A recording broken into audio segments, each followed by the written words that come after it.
Le Vietnam fait face à un double défi dans sa stratégie de développement pour les années à venir, soutenir une croissance économique à 2 chiffres tout en concrétisant son engagement d'atteindre la neutralité carbone à l'horizon 2050. Dans ce contexte, le secteur énergétique est appelé à jouer un rôle central afin d'assurer à la fois la fiabilité des approvisionnements et la transition vers un modèle de croissance plus durable. Tel est le thème principal du journal Le Courrier du Vietnam numéro 22. La résolution numéro 70 du Politburo, publiée le 20 août 2025, sur la garantie de la sécurité énergétique nationale jusqu'en 2030 avec une vision à l'horizon 2045, souligne clairement que garantir fermement la sécurité énergétique nationale constitue une base et une condition préalable importante pour le développement du pays, ainsi qu'un élément essentiel de la sûreté nationale. Le texte affirme également que le développement énergétique doit être considéré comme une priorité absolue afin de répondre aux besoins d'une croissance continue supérieure à 10% dans les prochaines années. Dans un contexte marqué par les tensions dans le monde et les perturbations récurrentes des routes maritimes internationales, la sécurité énergétique est devenue une question de souveraineté autant que d'économie. Pour le Vietnam, garantir l'approvisionnement en électricité et en carburant ne suffit plus. La priorité réside désormais dans la capacité du pays à maîtriser l'ensemble de sa chaîne énergétique et à résister aux crises extérieures. Dans ce contexte, les provinces vietnamiennes déploient leurs efforts pour garantir la sécurité énergétique. Le Courrier du Vietnam numéro 22 cite l'exemple de Cà Mau au sud. Pour la période 2026-2030, cette localité vise à équiper chaque année environ 10% des bureaux administratifs et des ménages de systèmes photovoltaïques en autoconsommation. Les autorités provinciales encouragent les habitants et les établissements commerciaux à installer des systèmes solaires combinés à des dispositifs de stockage d'énergie par batterie afin de renforcer l'autonomie énergétique locale et de réduire la charge du réseau aux heures de pointe. Découvrez les articles complets dans le Courrier du Vietnam numéro 22 ou sur le site lecourrier.vn.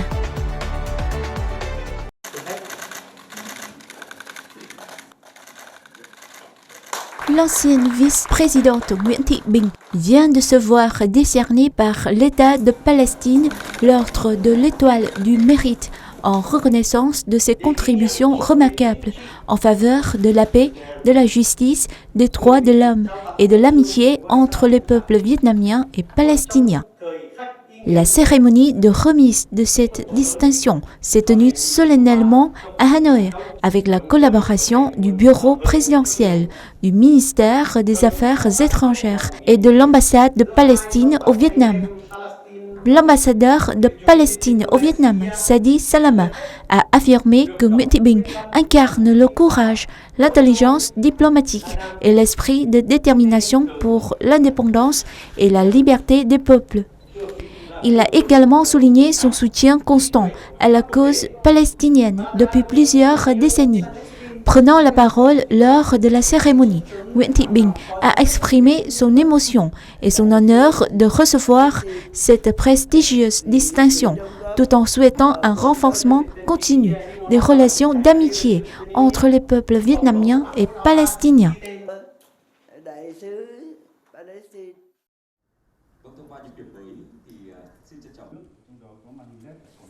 Le 21 mai, le ministère de la Culture, du Sport et du Tourisme, en coordination avec la Télévision nationale du Vietnam, VTV, et l'Association des artistes photographes du Vietnam, a officiellement lancé le prix Happy Vietnam 2026 à Hanoï. Entrant dans sa 4e année, cet événement vise à découvrir, honorer et diffuser les valeurs nobles de la vie sociale tout en affirmant les réalisations du pays dans la garantie et la promotion des droits de l'homme dans tous les secteurs. L'édition 2026 se déploie à l'échelle nationale autour de 2 catégories, photographie et vidéo.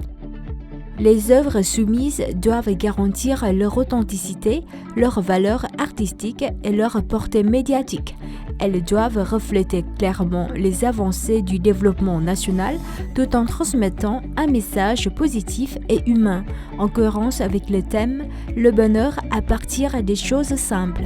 Le concours est ouvert aux citoyens vietnamiens ainsi qu'aux étrangers âgés de 15 ans et plus.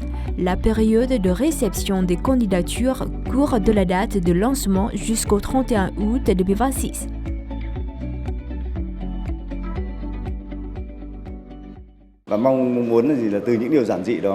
À travers ces choses simples, nous souhaitons donner à voir une communauté, une société et un Vietnam heureux en toute simplicité.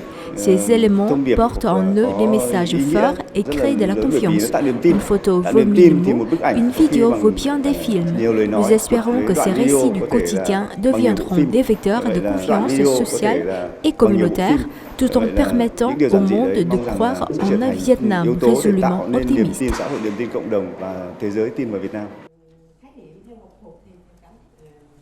Les œuvres seront évaluées en 2 étapes, une présélection et une finale. Le jury composé d'experts de premier plan, de journalistes et d'artistes renommés garantira une évaluation objective, transparente et de haute qualité professionnelle. La cérémonie de remise des prix est prévue pour le 4e trimestre 2026 à Hanoï et sera diffusée en direct sur la chaîne de VTV.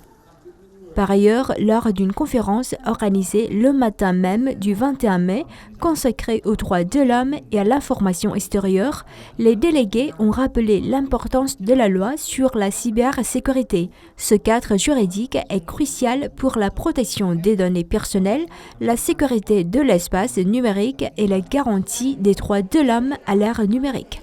La conférence a également insisté sur la nécessité de renforcer la sensibilisation à la protection du droit d'auteur, au développement de l'industrie culturelle et à la construction d'un environnement créatif sain sur le numérique.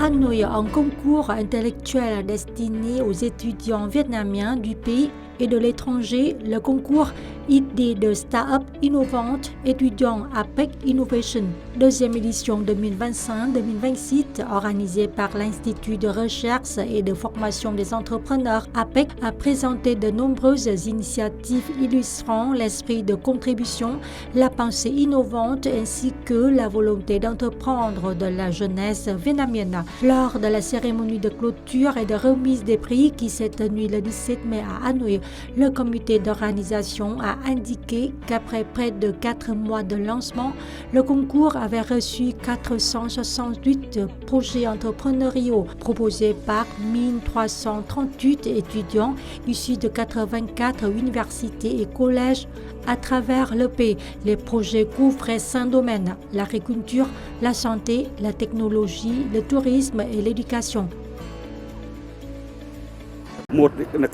Les critères d'évaluation ont été annoncés de manière claire et transparente dès le début. Par exemple, au premier tour, nous évaluons la nouveauté, la créativité et l'originalité. Le deuxième tour portait principalement sur la faisabilité, notamment la faisabilité commerciale. Au troisième tour, même si un projet avait réussi les 2 premiers tours, il pouvait être éliminé si le produit n'était pas efficace. Enfin, le 4e tour était le plus compétitif. L'écart entre le 3e prix et le premier prix n'était que de environ 5 à 2 points. Au total, 30 prix ont été attribués, 5 premiers prix, 5 deuxièmes, 5 troisièmes et 15 prix d'encouragement. Il s'agit d'une pastille biologique intégrant une capacité de détection du diabète. Lorsque les gens vont aux toilettes, la pastille se dissout comme un produit nettoyant classique pour cuvette. Elle permet alors de détecter le taux de glucose. Si l'eau change de couleur passant du blanc au violet, plus la couleur est foncée, plus le taux de sucre dans le sang est élevé. Cela permet d'évaluer si le taux de glycémie est élevé ou faible. Đối với bọn em thì cuộc thi APEC Innovation có ý nghĩa rất là lớn. Ce concours a une grande signification pour nous car il nous aide à transformer nos idées en réalité. Grâce à notre passion ainsi qu'au soutien du jury et des mentors, nous pouvons concrétiser nos idées et leur permettre d'aller encore plus loin. Là từ những cái ngày đầu tiên khi mà những cái ý tưởng của các em nó rất là bỡ ngỡ. Dès les premiers jours, les idées des étudiants étaient encore hésitantes. Après avoir bénéficié des formations et des conseils des mentors, ils ont considérablement amélioré leur projet. J'ai constaté qu'ils avaient beaucoup mûri tout au long du processus d'inscription et de participation. Depuis le dépôt des dossiers jusqu'à l'attente des résultats, ils ont interagi de manière très positive, ce qui montre le grand intérêt pour le concours. Celui-ci est devenu un espace où ils peuvent exprimer leurs idées, leurs talents et leurs passions.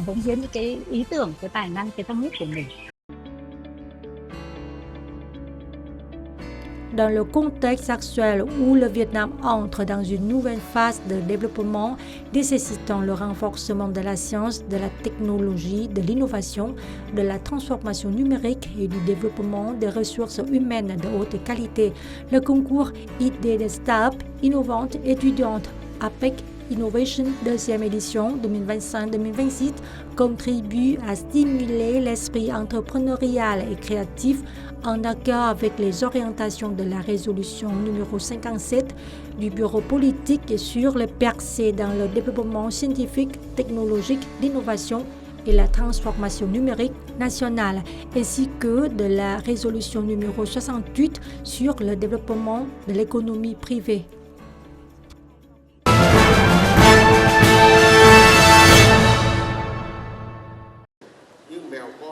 Après cette saison, le prix pour les enfants et mènes Crayon 2026 organisé par le journal Thể thao và Văn hóa, Sport et Culture relevant de l'Agence vietnamienne d'information est devenu non seulement un rendez-vous majeur des créations destinées aux enfants, mais aussi un acteur essentiel dans la construction d'un écosystème culturel profondément humaniste pour les générations futures.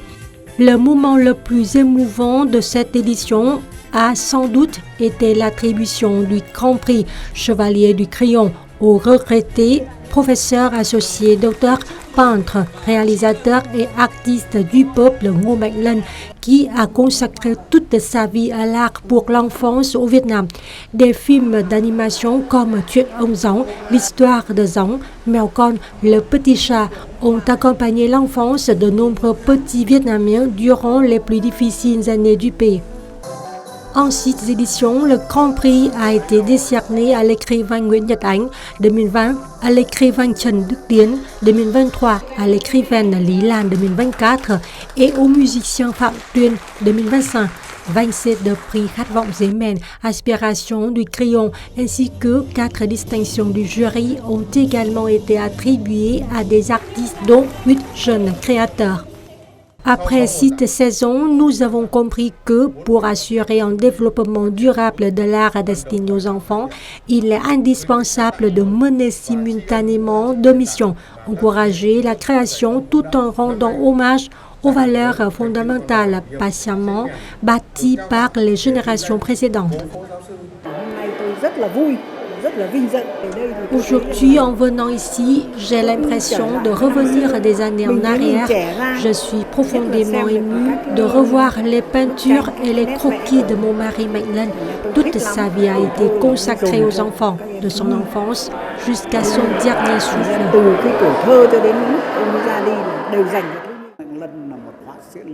Ngô Mạnh Lân était un grand artiste aux réalisations remarquables. À l'occasion de la remise du prix Zemen aujourd'hui, nous organisons également une exposition consacrée à sa vie et à sa carrière. C'est une occasion pour le public de découvrir toute la beauté de ses œuvres. Au-delà de l'hommage rendu aux grandes figures, cette 7e édition a également été marquée par l'émergence impressionnante de nombreux jeunes talents, d'idées créatives riches en émotions et de nouveaux modèles artistiques à l'ère numérique. Si le Grand Prix célèbre une vie entière consacrée à la création, cette édition ouvre aussi de belles perspectives pour la jeune génération. Le jeune peintre Nguyễn Đăng Hải Nam, âgé de 16 ans, a reçu le prix Khát vọng Zemen, Aspiration du crayon, pour sa série de peintures sur le Vietnam. Le prix Zemen n'est pas seulement une réussite personnelle, c'est aussi une occasion d'améliorer mes compétences, d'élargir mes connaissances sur le patrimoine et la peinture, ainsi que de construire ma propre méthode de création et d'apprentissage dans mon parcours artistique. Les jeunes écrivains et illustrateurs ont également ému le public grâce à leur univers créatif singulier. Leur force réside non seulement dans leur spontanéité enfantine, mais aussi dans l'affirmation progressive d'une véritable voix artistique pleine de personnalité et d'émotion. Cette édition témoigne aussi du remarquable essor de l'art pour l'enfance au Vietnam, que ce soit en littérature, peinture, bande dessinée, animation, comédie musicale ou encore création multiplateforme. Nous souhaitons diffuser des messages positifs, notamment à travers le personnage d'un Ulfo, afin de raconter des histoires éducatives destinées aux enfants, non seulement au Vietnam, mais aussi dans le monde entier. Au-delà de la célébration artistique, le prix Zemen promeut également l'esprit d'apprentissage et de créativité tout au long de la vie. Cette année, le chercheur Nguyễn Đình Tư a été nommé ambassadeur inspirant du prix. À 106 ans, il continue de lire, d'écrire et de mener des recherches historiques avec passion, incarnant la force du savoir et d'un apprentissage sans fin.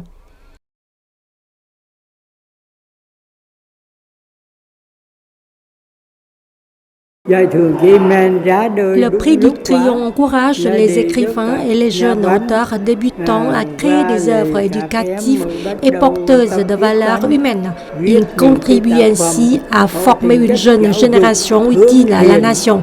Telle est notre mission aujourd'hui et la responsabilité assumée par l'organisateur du prix. Parallèlement au prix, le programme caritatif pour une école pour les enfants poursuit également ses actions. De Sơn La à Nghệ An, en passant par Tuyên Quang ou Lào Cai, de nouvelles salles de classe, de petites bibliothèques et des milliers de livres ont été offerts avec affection aux enfants. Après cette saison, le prix Zemen dépasse désormais le cadre d'une simple récompense artistique. Il est devenu un véritable espace culturel dédié à l'enfance où les rêves prennent leur envol, où les talents sont encouragés et où les valeurs humaines ne se transmettent de génération en génération.